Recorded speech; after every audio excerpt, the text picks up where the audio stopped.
Tonight, a humanitarian crisis exploding in Acapulco, Mexico.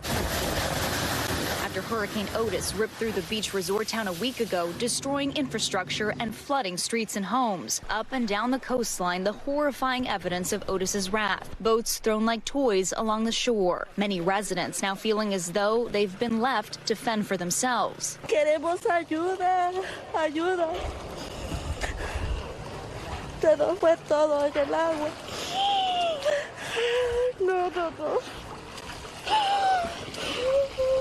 Clean drinking water becoming scarce. Authorities say just 35% of water service has been restored. Lines of desperate residents snaking through the streets, people waiting to collect it by the jugful. But the wait itself is dangerous. ¿Dónde está el gobierno?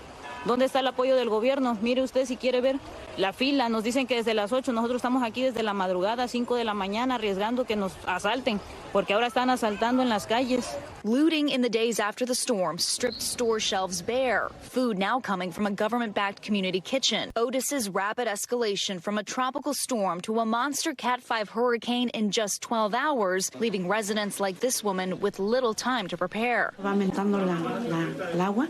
She thought the rising floodwaters would be the death of her husband keeping her calm through the worst of it, the couple surviving, but now struggling. Government officials unveiling a $3.4 billion recovery plan, but experts estimate the cost of the damage could be as high as $15 billion. The human cost of the storm continues to climb. At least 45 people killed, including one American. Loved ones of those lost seen waiting outside the morgue. Por la falta de luz. This funeral homeowner says he can't prepare bodies for burial until power is restored, now taking in more of the dead than he can handle, while families wait to lay their loved ones to rest.